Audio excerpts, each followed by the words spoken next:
What is a grimoire or book of shadows?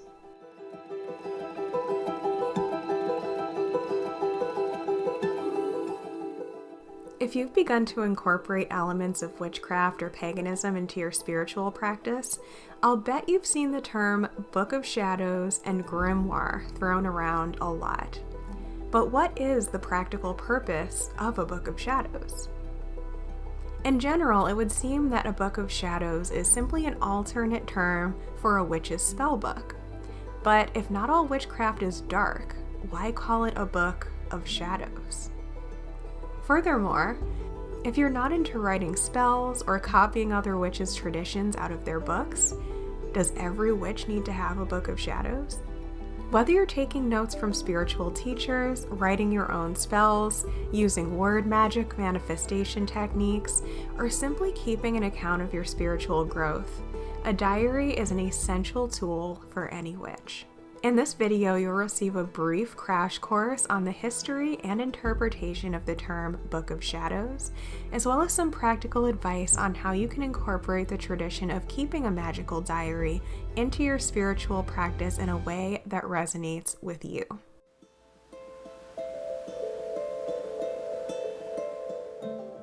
Traditional meanings. According to Enchanting Your Mind, Body, and Spirit magazine, a witch's book of traditions is called a Book of Shadows because the written word is a mere shadow of experience, intended to prompt and inspire, but not to instruct. A Book of Shadows records the legacy of a witch and passes down her magic and wisdom to other practitioners. Additionally, the term shadows alludes to the way witches in previous generations often had to keep their traditions a secret to avoid religious persecution. Some say that even basic herbal remedies were often written in code so that anyone who happened upon the recipe would not be able to understand it. Supposedly, this is where concepts like the witch's alphabet and terms like eye of newt and tongue of dog as code words for common herbs come from. Still, some insist that the term Book of Shadows originated in the mid-1900s with the father of Wicca, Gerald Gardner.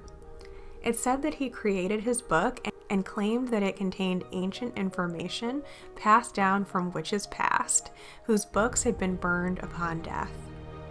However, there is apparently plenty of evidence suggesting that he may well have dreamed up the whole thing on his own. But who knows?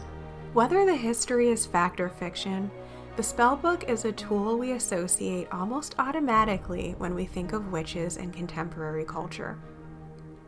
Regardless of which terminology we choose, most practicing witches like to write their spiritual experiences down in a book of some kind. There are as many uses for magical diaries as there are magical people. So how can you incorporate this practice into your spiritual journey in a way that actually makes sense for you? Challenging the traditional methods. First things first, I'll admit that I was a bit lost when it came to understanding how to start my Book of Shadows at first. Early in my witchy journey, my studies seemed to suggest that every witch needed to have some sort of standard book of spells. But for someone just starting out, that seemed to suggest that I had to collect and copy other people's spells and recipes, even if I hadn't successfully used them yet myself. And that is so not my style. The whole point of letting go of the religious dogma of my childhood was to go on a journey of self-discovery, not to blindly initiate myself into yet another dogmatic tradition. Can you relate? I began by taking notes in an informal way. Anytime I came across something that I wanted to try incorporating into my practice, I'd write it down in a random notebook or save it online. While this was a great place to start, it didn't always flow well when I was attempting to get in the zone to perform a ritual. I'd have to search through all my notes and use this fragmented information to write up something that resembled a structured ritual, even though I had no idea what I was doing. Usually by the time I was done doing all of this, I no longer was even in the spiritual mood that had inspired the ritual in the first place. Part of my frustration came from the compulsion to create these flawless works of art out of my journals. When I found a beautiful journal that I thought would make a perfect book of shadows, I was practically afraid to write in it. I wanted to be absolutely sure of what I was documenting, as if it would go down in history and be referred to and repeated by myself or some future readers or generations to come or whatever. After attempting this overly thought out method a couple of times, I quickly got tired of it. I began to experience what they call spiritual burnout from trying too hard. I also noticed that all this studying and official documentation was draining the energy out of my rituals, and I had no time left for my lifelong practice of keeping a personal diary. And then it clicked. I experienced a major breakthrough which totally changed my view of the spell book.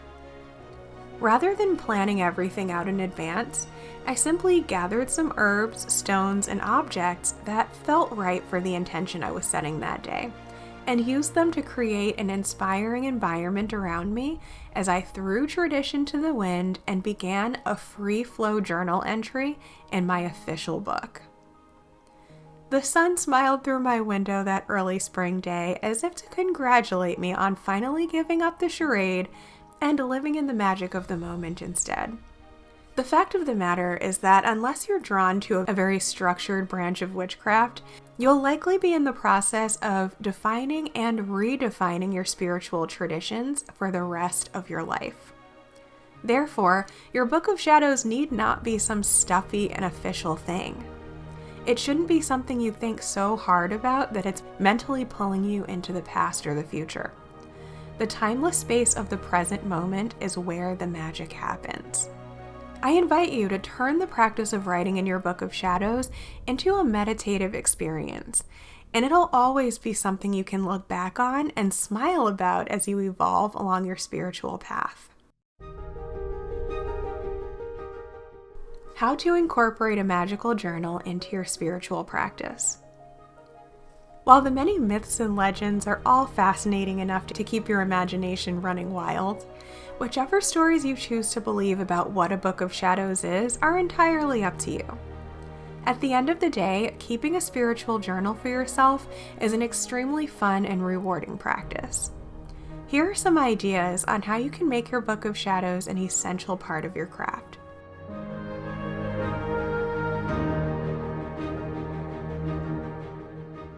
As a spiritual diary. Whenever you're feeling the vibe, simply light a candle, burn some incense, and start writing. Write about a breakthrough that you've had, your thoughts on a spiritual topic, or your feelings about an intention you're setting. Anything goes, but make it a sacred, meditative practice by being conscious of the type of energy you're putting into it. Keep it positive and progressive. Remember, these are the types of feelings you're choosing to attract more of. As a reference book. To make your magical and spiritual studies into a fun and personal process, use your Book of Shadows as a place to neatly copy down notes on topics as you learn about them. For example, if you're studying the tarot, take notes on the meanings of the cards, the various spreads, etc. Or if you're learning about gardening, write down tips about how to bless your seeds, when to sow and harvest specific plants in your area, etc. You can either make your whole book about one subject, or you can create eclectic entries. Don't overthink it. Studying can be a fun and magical part of your practice too. For creative visualization. If you're into the law of attraction or manifesting, which is the basis of pretty much every form of magic, use your Book of Shadows as a place to artfully record your intentions and visions. Describe what you intend to attract into your life in excruciatingly beautiful detail. Reread your entries anytime you're having doubts about your manifestation or wish, or to look back on it when you see how the universe has unfolded that experience for you. This is a great way to keep track of your progress as you learn how the universe works. As a spiritual scrapbook. If you're inspired by art, poetry, music, and quotes, Let your book of shadows be a place to honor your inspirations. Print out song lyrics, glue in illustrations, press flowers and herbs into your book. Create collages of things that remind you of a magical moment that you've had, and look back on it whenever you're seeking inspiration in your life. As a gratitude journal. Manifesting more good things into your experience always starts with being thankful for what you already have. Use your book of shadows to list off things that you're grateful to have in your life.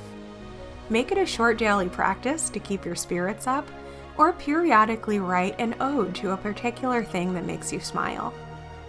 As you go along, you'll find you've lived a beautifully full life and will always be able to count your blessings. Via the law of attraction, this also programs you to attract more things to be grateful for. As an art journal. If you're an artist like me, let your book of shadows be a place to honor your divinely channeled creativity. Write poems in it or draw sketches. Do full-on paintings in your book of shadows if you want to. The possibilities are truly endless. You can even channel intentions into your artwork as a form of spell. As a recipe book. If you're into cooking, making incenses, oils, or anything that follows a recipe, use your book of shadows to remember what you've cooked up. Whether you've successfully repeated someone else's recipe or invented your own, your book of shadows is a perfect place to document your process. As a grimoire. If you're becoming a more experienced magical practitioner, you may use your book of shadows in the more traditional sense, to record the way you've performed spells and rituals that have actually worked for you and have become a meaningful part of your practice. This can be as simple as writing about how you like to celebrate the seasonal festivals on the wheel of the year, or the steps to your morning mindfulness practice, for example. Or don't use any structure at all. Remember, nothing has to be written in stone. Have fun with it and don't be afraid to let your process evolve. These have been just a few of the most simple ways to use your journal to align with your highest path in life. And if you're interested in starting or evolving your spiritual journaling practice without feeling pressured to do it perfectly, then I would love to invite you to join me for a fun guided journaling adventure. The Writing Witch shop now offers a wide variety of printable journal prompt pages as well as printable decorative writing pages. So even if you're not the most crafty witch in the world, you can still create a gorgeous book using my artwork. And if you mess up, you can simply ball it up, throw it in the recycle bin, and print off another one. I enjoy using a junk journal book of shadows, and just the simple fact that it's a junk journal makes it okay for it to be junky. So if I totally mess something up that I really feel like I want to fix, I can literally just glue something else over it and it will fit in with the overall vibe of it being a pieced together, junky sort of scrapbook style book of shadows. But if you want to keep things even more simple, I design all of my different pages in multiple different sizing options.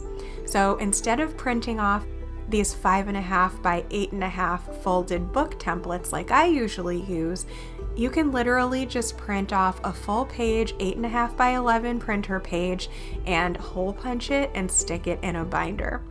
It's super fun and simple, and you get these gorgeous pages that look super planned out, but really all you have to do is print them and go.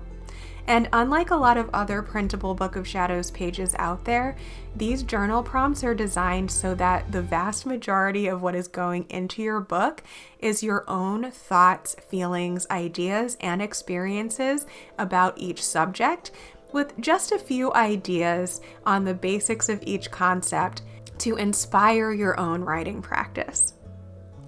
So I hope that this video inspired you to get into or get back into your spiritual journaling practice.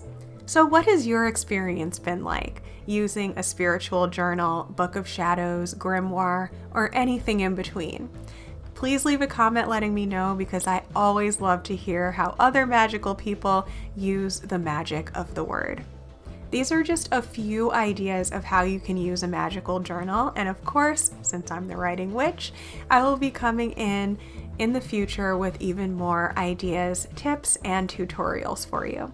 In the meantime, here is a playlist of other videos all about how to use a spiritual journal. Thank you so much for being your magical self, and until next time, blessed be.